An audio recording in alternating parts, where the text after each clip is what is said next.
are alive.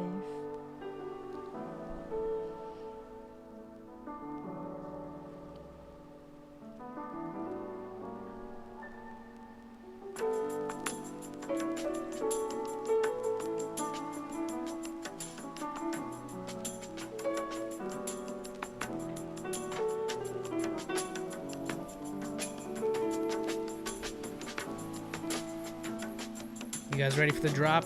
Because here it comes.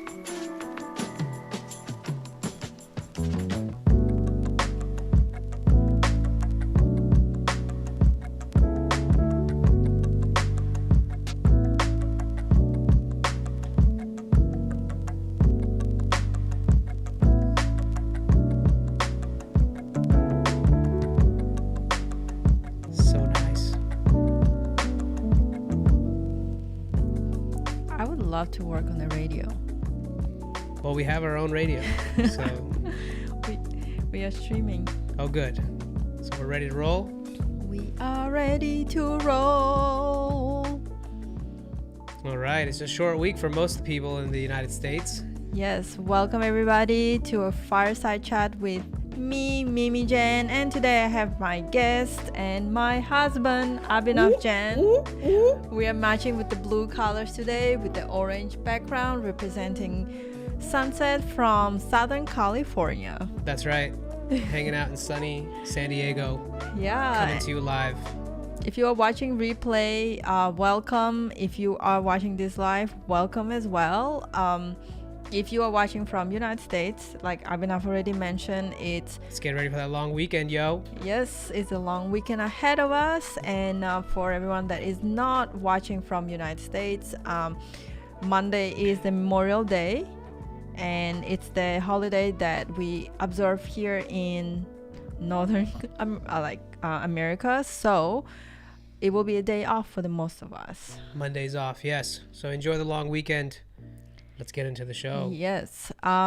Today we will be talking about my favorite subject, which is side hustle and publishing online, and just also mentioning, I think it's worth mentioning that May is also a mental Health health Awareness Month, awareness absolutely. month. So Absolutely. we want to touch on that and talk about that, because I think just like COVID and hustle culture and mental health, it's kind of very related.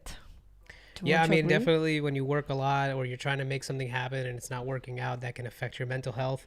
And also And not add COVID on top of that. COVID on top of that. And if you don't have good mental health and clarity and balance, that affects your productivity and your output in general. So they're hand in hand, they're related. Yeah. So we do have some Q&A today, but I want to ask you Okay. about your take on mental health. And I saw you post something yesterday on your like social media channels talking about, like, answering the question, how do people stay centered, and also how they can make decision from the clear mental state when things don't go the way they want to. Yes, I think that, yes. So that was something that was sent to me as a question from another person who's entrepreneurial and is trying to launch their business. And, I can relate to that in many ways. And even if you're not in business and just in general in life, you want to perform at a level where, you're doing things consistently in a good way. I've found it really helpful to have a routine that becomes non-negotiable, meaning even if I don't feel like doing it, I got to do it because I know it works. And for me, for the longest time, over a decade, that's been exercising, whether riding my bike or hitting the weights, some form of physical activity, getting my heart rate up, getting the blood flowing a little faster than it's, normally moving. It's very, very important because it changes your state chemically. It makes you feel better. It's a natural high. It works. Yeah. Let's just put it that way. And the other one that I always do, which is meditation, different forms of it. There's many ways you can do it: guided meditation, breathing exercises. You can call it whatever you want. If you're not able to go outside and do some exercise or inside and have time to do a physical exercise, there's nothing better, than meditating. It's kind of an unactive or inactive way of also getting the similar benefits. So those were two of my principles. I feel like, especially nowadays with TikTok, which has been really interesting for me for the last 1 month, really connecting with the younger generation, the Gen Zs, you know, anyone from 16 to 27 years old. And it's been very amazing to see how many of them are struggling with anxiety and just having a hard time. And especially, you know, I'll point it out, you know, weed's legal in most states, and even if it's not, it's highly accessible. It's a interesting substance, right? It can be used for good, but it can also cause a lot of anxiety in people, especially if they don't know how to balance themselves out. So I have been answering over 1,000 questions in the last 1 month. I think we're up to like 143,000 views on those. Ask Abhinav, hashtag Ask Abhinav on TikTok. Go ahead and check that out if you're interested. On YouTube as well. YouTube as well. We're reposting it everywhere. But it's just been fascinating. I've been getting so many DMs from kids just, you know, that are around the same lines. Like, hey, I'm trying to better myself, but I take the substance and, you know, usually it was helping me at first, and now I'm just kind of addicted and I don't really know how to navigate myself, but I want to be better. You know, so whether you're taking something like that or not, I think the principles underlying the whole thing are the same. You know, we have to take care of our mental health on a regular basis. Otherwise, it's just like a bad diet. It'll catch up to you.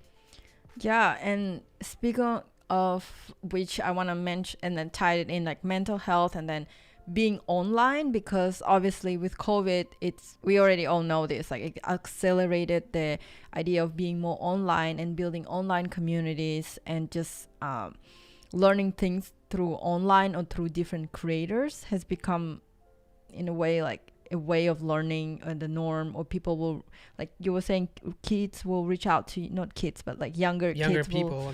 will reach out to you through social media and ask those questions. But at the same time, we already have seen social dilemma where people talk about like, well, social media can be a part of the problem of mental health when you start comparing yourself or when you see only highlights. So how do we balance it, right? Because there's good in it, because those kids don't know who to ask those questions. They're not talking to their parents about it, I'll tell you that. So they're at least having an outlet where they're coming through. So I feel very good about that. But I think at the end of the day, it's about, you know, what are you doing outside of being on social media? That's most important. What are you doing outside of that? Like, are you going back to, again, I'm just gonna sound like a broken record till the day I'm you know, no longer here and the content lives on beyond me. It's like meditate, work out, write, journal, do things actively for yourself that don't require you staring at a phone screen or a computer screen. We have to do that to a degree. You know, a large part of my work involves being on a computer. Yours does too. And it's hard to avoid not being online and seeing things that are other people's information, you know, kind of being put right in front of you with, you know, so like that's just there. It's part of the equation, but you have to balance it with other things. Otherwise it can take over. No, absolutely. So yeah, I think it's very important to talk about mental health on, you know, publishing online, because as the, you know, I would say podcasting studio, we are encouraging people to create more content, be more online, express themselves, find their voice online, but also... Well, you don't have to be online to do a podcast. I mean, you could do a podcast anyway, which way you want, with people in person. You can be outside. You know, you can do it wherever you want. You don't have to be on Instagram to do a podcast. So let's be very clear about that. That's not what we're saying. Podcasting is talking to another human being. You're actually interacting. Right, but at the end of the day, you put your voice or like your recording or something offline out there, right? Post and forget. True. Just post and forget. What does it have to do with, you know, I don't consume other people's content. So I think that's the key. Less consuming, more creating. Yeah, I mean, everybody has their own answer to this. My answer has been to not consume everyone else's content and just focus on what I'm doing, putting my efforts out there. The people that reach out to me, I engage with them. Those are my community. I don't go out of my way so much to try to interact with other people. You could say that's not the best strategy, but right now that's the one that works for me. So that's what I'm doing. Cool. So podcasting has become really popular and overwhelmingly like exciting over the 2021, and many people actually has considered podcast editing as the part of a side hustling and doing something on the side, because if you're good at, you know, learning Adobe Audition or just curious genuinely and want to learn, then you can figure out it's like the Microsoft Excel and Word skills from the early 2000s. Like if you knew those, you could automatically be hired as an office assistant or someone that could get a job in an office. Nowadays, you know how to edit audio, video, make clips, content curation and creation. it's going to be the biggest boom that we've ever seen from now for the next decade. Yeah, and that's why it's starting. And you can start it as a side hustle, like on the side, not worrying about like, I need to start my own business or anything, right? Yeah. So let's talk about side hustling. Okay, let's do it. And so we have some questions. Yeah, we have some questions, and especially it. Focus on people that are working at 9 to 5. You can have a side hustle while having 9 to 5. Like you don't quit your day job. Yeah. So we have some questions. Yes. Let's see. What's the first question we have? Okay. So this one's for you, Mimi. Hi, Mimi. I want to know if I can start the side hustle if I'm in the 12th grade. It's from Sachin Kumar. He actually reached out to me. 12th grade. So you're a senior in high school, right? Yeah. He's actually, I think he's in India right now. Okay. So he reached out to me through LinkedIn, through direct messaging, and he asked me how he can start the side hustle. So first question I actually ask him back is, what are you interested in and what are you good at? So write down all the things that you are good at and all the things that you're interested. And then the third column will be what people willing to pay, or how those skills that you're good at can help people. And then you will find something, well, at least something, right? Yeah. Like if you're good at cleaning, you can find a neighbor who will pay you for a car wash or the house cleaning. Yeah. So you absolutely can start the side hustle, but I think it has to start with looking at your skills. And if once you write down and you realize that the column of the skills and the column of what people would pay for and what people need, it's not quite matching, it's okay. It's actually more of the indication that you need to go and get more skills, acquire more skills, learn something new, and figure out what people would pay for. But then the trick here is use the second column where you wrote down what are you interested in and what are you passionate about, and learn the skill that is related to, at least remotely related to, something that you're passionate about. Because if you're going to get paid for that, you might just enjoy it as well. Sure, absolutely. I think when people are trying to do a passion project or a side hustle, however you want to call it, it's like, a big part of that is doing something that you enjoy that's not necessarily, doesn't feel like other type of work. Yeah. But here's the other misconception. It's like, a lot of kids, they ask me the same question on TikTok, and it's like, you still have to work. You still have to put in the hard work. And if you're doing something that's not valuable to the marketplace, like that doesn't mean, it's going to always work out. So acquire the skills that are desirable, find out if it's something you want to do, and it's still going to require a lot of work. I think there's a huge misconception that hustles or side hustles are supposed to be just quick, that you don't have to do anything for them. And I don't fully agree with that. I think there are certain aspects of it where you can be a little bit faster paced than if you were starting a full business, but still requires plenty of work. It's definitely start with like passion, and then that's why it's important to write down what you passionate about and what you like, and then the skill that you already have to determine like, okay, what is the next step, right? Yeah. Building it to become something bigger like a business, it's a completely different conversation. Sure. But start there. I think it's a good place to be. Don't just start something or doing something because the market says that I will pay you for this. But for example, if people will pay me for singing, but I'm not good at singing, like just don't do that. Like just don't. Fair enough. I think that's good. So Sachin, yes, you can certainly start your own podcast, your side hustle. You can start a podcast. Actually, that's not a bad idea. Great way to network with people. I'll tell you that much. Yeah. You can certainly start at any age. There's no limit. It's just about skills and what you're willing to do to get to where you want to be. Yep. Cool. All right. Next question. Ooh, this one. Okay. So it was from the Discord group. I have it here. Someone reach out. I can read it out. Yeah. So, please. Hello everyone. I have a question about doing an online business, a side hustle, and I've always wanted to do one, but I don't know even remotely where to start or what specifically to learn.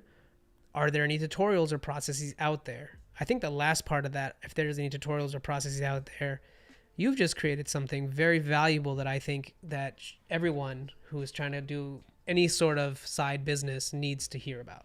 Yeah, absolutely. So a year and a half ago, I left 9-to-5 job and found myself being in the place of not knowing what I want to do next in terms of skills and side hustling or making money. I knew I wanted to have time freedom. I knew I wanted to have financial freedom, but I didn't know what it looks like, right? So I dove into many side hustles. For example, I started garage selling. Remember, people were coming and picking up stuff. Yes. Made some good money. Yeah, through Facebook groups. And then I started cleaning up in the house to sell stuff. And I would ask you, like, do you need this? Yeah, right. I mean, so it's a good way to start. There's plenty of things in your house that you don't need. And then I also did e-commerce. It was called Fun Household. And we were making money while we were in the not the club, but like a bar. Yeah. One day, and it was super exciting. Got a bunch of orders. I also started with trying to do social media management for some small businesses like jewelry companies, email marketing, as well as podcasting. And just through the process of learning all these different things, because when you don't know, you want to just test out and do everything quick so that you can fall forward fast and really come to the place of realizing what you don't want to do and what you want to do. But what all the lessons and all the tears and all the effort that I have learned, I put into the Side Hustle Playbook that will be available for download on May 31st on Memorial Day. Woo! For early bird downloads, all my lessons and the mistakes that I've done, so that if you want to start a side hustle, you don't have to go through same mistakes. There is a better framework and there is a better way of failing forward, not feeling burned out. It's when you have a, I think one thing that's blueprint. worth mentioning is in that book that you've created, this is basically a workbook as well. It's not just information. There's actual steps in there that you can take. And I think that's really valuable because you've kind of stumbled across many of these things. And these are basically considerations that you should have before you go too far out into an adventure, because you should really be thoughtful about the effort that you're putting forward, right? It's one thing to kind of just, dabble into stuff, but if you actually want to get results, you have to have some direction. And I think you've done a really good job of outlining the steps that you've taken and you've figured out over the years, and you've put it very cleanly and people can kind of follow along, and you have spaces to write down your answers. And by the end of the workbook, you'll basically get to a point where you're like, okay, I think I have a vision and I understand at least what I want to do. And then it really comes down to the execution. And when you start executing, you realize, okay, I actually really don't like doing this. Maybe you make a few sales and you realize, I'm not passionate about this. No, absolutely. And it's only 30 pages, but out of 30 pages, I think only like 15 are like workbooks. So it's not like a full online course where you have to spend weeks and weeks into it, because it is a side hustle, right? Like we want to get you start on the right foot and, work through some important things and then start right away. Like it's not something that you have to spend like weeks on learning. So tell them, everybody, where they can download this on the 31st of May. So right now you have to DM me to get the link. You can go to Mimi and Jain on any social media platform. You can just Google me, and that way I can send you the link for the early bird download. So it will be free if you DM me on that, like before the May 31st. After that, it will become actually a paid book, because I really put a lot of tears in there, and really me charging for it, it's just covering all most the people don't ends. Value free assets, so a little bit of cost is going to help make it so it's something worthy. And I vouch for it. I think you've put a lot of effort into this. I think even you would say if you had something like this a year and a half ago, it would have helped you out tremendously. So I really wish I had that. So that's what that one is. Cool. Let's see what our third question is for today. Okay, here we go. So I don't understand which one to start. I have too many ideas. Yeah. So this question I got from in one of my Instagram posts where I was talking about starting side hustle, and there was a comment saying, "Well, it's too many ideas. I don't know where to start." Again, that's crippled why by opportunities. Exactly, and especially with social media or online world Everybody's in general, everyone can tell you. Like for every question, there is an answer. Right. But the problem that I see within it is not the right answer for you. It's the answer that someone has figured out along the way, right? Like they like you watch YouTube videos and say how I made $100 doing this, and you're like, okay, you start focusing on the $100, but then you don't realize that you don't want to do the same thing that they have done. Sure, yeah. And that's why, again, I've created the Side Hustle Playbook, where you actually get to work through your own ideas, own desires, your own vision of what you want to make money. Sure. And the thing is, you can make money either way, copying someone from online or following your passion. But the one that you actually passionate about gonna be more sustainable and long lasting. Yes. If you're not interested in the whole process of what you're doing, then it's definitely not gonna work. My only other thing here is I've had this asked many times in other ways. You got to pick something and do it for at least a certain amount of time, more than like a week, to see if it's going to get somewhere. Otherwise, you're just not giving yourself enough opportunity to see what will happen. You know, you have to give yourself a duration of time that I would say, you know, should be more than a few months. Yeah. Right? Because the first couple of weeks when you start doing something brand new, you know, you'll look stuff up and you'll try some stuff, you'll dabble and you'll put it down. Maybe you'll get, you know, depending on how, motivated you are, it will take you some time to kind of get into the cycle of things. So with that said, give yourself that time that, you know, I'm going to work on this for the next 6 months. And then if I don't get anywhere, it's not a waste, because you're going to learn a lot during that process. Absolutely. And that's stuff that you can apply in other places. It's hard to quantify, like, okay, well, what am I going to learn that I can use other places? Well, if you think about it from that perspective, you know, just putting anything out there, especially if it's a go-to-market product or something like that, there's many things that are overlapping, you know, sales, marketing, social media collaborations, direct messaging to get awareness, you name it, you know, creating a brand, whatever it is you're trying to do. Those are sort of framework things that are going to exist in any adventure or venture that you take.